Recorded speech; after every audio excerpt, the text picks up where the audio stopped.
Well, again, Your Honor, respectfully, I disagree, because the problem is that the testimony basically says that the testimony that was presented by their expert is that every single, even if it's 49 cc's, it still can exceed 30 miles an hour on a level surface. And our contention is that it was that by factory standards, it was still a moped. By factory standards, it was still 49 cc's. But the fact that it exceeded the test is not the factory standard, is it? No, I don't think it's still whether or not it's 49 cubic centimeters and whether or not it can excel 30 miles an hour. Our contention is that the way that statute is written, the problem is that every single moped, even if it falls, even if it's built under the 49 cc's, if it goes 31 miles an hour, then are all of those instantly a motorcycle? I don't believe that at least the legislative history, or at least what our assumption is, as far as the legislature would at least have that in mind with that particular mile per hour limit, because anybody who exceeds 30 miles an hour now suddenly has to go buy a registration, now has to have a driver's license, now has to have all of those requirements. So wouldn't that be the argument that the legislature would have to deal with? Perhaps, but that is the basis of this particular traffic stop, which is where our major issue is under the reasonable suspicion analysis, and in addition to the probable cause analysis. Now, the officer then goes on to say that while he testifies, at least initially, that she was wobbly, that she had to put her foot down, that she almost dropped the bike. Of course, the testimony then expanded. Interestingly enough, though, the way that the vehicle is made is a vehicle where you actually have to sit both of your feet on floorboards that are beside the vehicle. There's no kickstand in the classic sense. So I would find it, well, at least we raised the issue that it was very difficult to believe that she would be able to move in such a way that she would nearly drop the bike, by the way that not only the motor scooter is designed, but by the way that it operates, the size of the wheels, and all of those things that were testified to by Mr. Halpern. But based on that particular testimony, I think the problem is that every single person who goes to XL Motorsports or any other motorsports place here or across the state is now going to be facing the possibility of having to have a motor scooter, by definition, now registered if it just happens to go over 30 miles per hour. The state gives two bases for the probable cause. One being the 32 miles that makes it a motorcycle. The other, then it comes back and it says that Officer Bernhardt may have probable cause as well as reasonable suspicion to stop the defendant for an implied consent offense of driving while impaired. That's where he gets in the business of the wobbliness, turning the manner in which you turn the curve. From that perspective, an officer who observes a vehicle, even a moped, in which the driver appears to be, and he doesn't say erratic, but wobble in terms of driving, would there not be a basis to stop that vehicle to determine if the driver was impaired?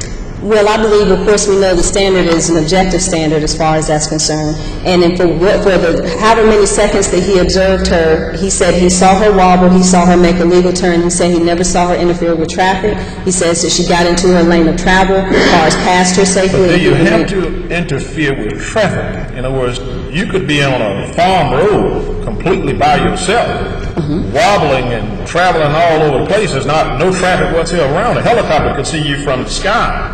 Would there be any basis, does that in and of itself establish a basis to stop that vehicle for the purpose of determining if there's a violation of the implied consent offense? Now, if an officer is behind that moped on a country road traveling and observes this moped. I'm sure the helicopter's up in the air. It sees this vehicle wobbling all across in the manner that's described here.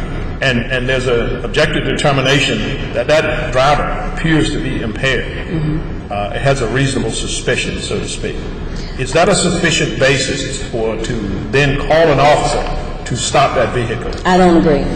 And I don't agree for a couple of reasons, because based on the facts that Your Honor has presented, I believe that it's not synonymous to the case here at hand. You have someone who is coming down an incline, as you remember his testimony. She's approaching the intersection. At one point, he says she stopped. She nearly drops the bike. Later in his testimony, he says, well, she drove, but she was wobbling as she was making the turn. But the testimony from the expert is that this is a very difficult vehicle to control with very small wheels, very slow, very anemic anyway. I think what would have been more appropriate is... I want to make sure, because I understand that your point is dealing with the objective basis as opposed to the subjective basis. Correct. but objectively, an officer who sees a moped or whatever vehicle, and the individual appears to be having a difficult time making a turn, may not be aware himself subjectively of the fact that this vehicle is difficult to turn, but nonetheless observes it objectively, and then observes this vehicle wobble down the road. Is that not sufficient to stop, at least for determination of whether that driver is impaired? For suspicion of DWI, I don't believe so. That's like anybody else is driving on 40, cell phone rings, they pick it up, they swerve within their lane. Or someone's driving and they're fiddling with the controls for the radio and they swerve, or they have some sort of not even a lane change, but some weaving or something along those lines. If an officer is behind that and sees that, I don't believe that that will be enough in order to stop for impaired driving. Now, at this point, based on the length of time and what he saw, I don't believe that there are enough facts to militate a stop based on that particular issue, particularly on the reasonable suspicion issue, almost certainly, which we would contend that based on State versus Ivey, this may even be a probable cause analysis. But based on those facts, for what he saw, for the length of time that he saw, and the fact that he continued to follow her with no interference of traffic, that she did not speed, she didn't have a single moving violation of any sort, he waits until he's able to get some sort of a speed, and then that's his justification for initiating a traffic stop. And I don't believe he meets the test under the facts that are here, now under the analysis or the hypothetical that you presented, quite possibly, but not under the facts as they're presented here. So is there anything short of a violation of the traffic laws that would, in your opinion or under your reasoning, allow an officer to stop? Oh, absolutely. I mean, let's say in this case that she made the turn and she swerved into another lane, or as he was behind her, she continued to swerve. Isn't that a violation of a traffic law, crossing the center line? But it wasn't an unsafe movement. And I asked him specifically were there any other violations as far as that's concerned, and he said no, that she never interfered with traffic. So fundamentally, the only traffic violation he has is the registration plate, based on the speed that he used as a trigger for the registration plate. If there were some other facts that he would be able to observe after she made that turn, then we would concede the point. But there is nothing to concede here at this point, because we believe that as she made it, she continued to travel. She has a cop car right behind her. And I don't know how everybody else here in this room is, but certainly having the police behind you makes everybody just a little bit nervous. But she continued to drive, and she continued to drive with no problem, no weaving, no interference with traffic, despite the fact he was directly behind her. So I believe under these facts, it's just not enough. Now, obviously, we focus on the reasonable suspicion issue. Your Honor, I would turn to State versus Ivey, because I do believe that some of the facts in Ivey here are synonymous under a probable cause analysis. Of course, Your Honors know with Ivey, you're dealing with a probable cause issue based on the facts in that case, where you had a gentleman who was making a turn at night in a right-hand lane of travel, makes the right turn, fails to use his signal. He's later stopped for failure to use his signal. Of course, the court held that at least under that particular scenario that there wasn't probable cause in terms of initiating that traffic stop, because there was no interference with traffic, and of course looking at the legislative history and things of that nature. I think even though that case was dealing with a particular search incident to that and a different criminal issue, I think the facts here are synonymous based on some of the dicta that was raised by the court in terms of what the standard should be in terms of dealing with that. The state talks about this particular, the Attorney General's office talks about that particular issue, and that well, it doesn't matter because it's an infraction in Ivey and it's probable cause for a DWI here.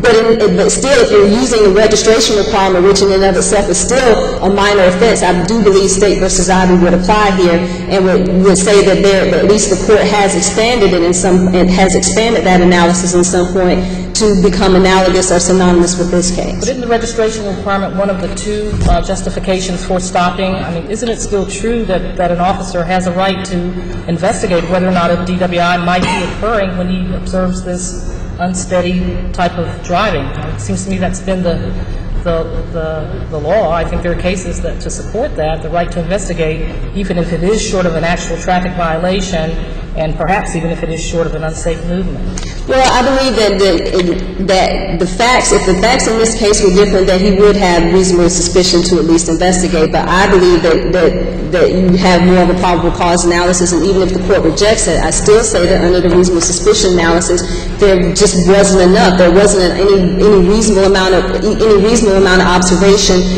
that would be able to determine that, to at least be able to see other factors, other specific articulable facts, more than just, she might be drunk. Or let me just pull her over, because now you're just looking at a Wren issue that's quite possibly pretextual, which is one of the very, very main issues that State versus Ivey, albeit indicted, did raise that issue. Just because she happened to do this, well, let me see. There's nothing else that this particular officer that can point to be able to show that now doesn't raise the issues of it quite possibly being pretextual. So, How do you think we've moved from a reasonable suspicion test to a probable cause analysis because of Ivey?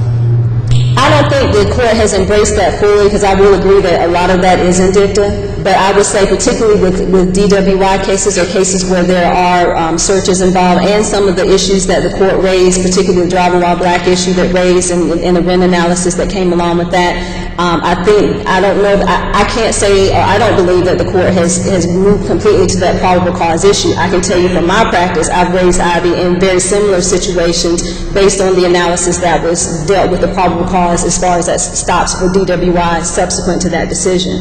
But I'm not taking the position I believe that they have fully moved to a probable cause standard, but I do believe that there's enough, particularly with the progeny of Ivey, that may very well do that. I just don't believe Ivey's done that necessarily, but I think that the facts are analogous to this in terms of the interference with traffic and things of that nature that the state used in terms of justifying the stop.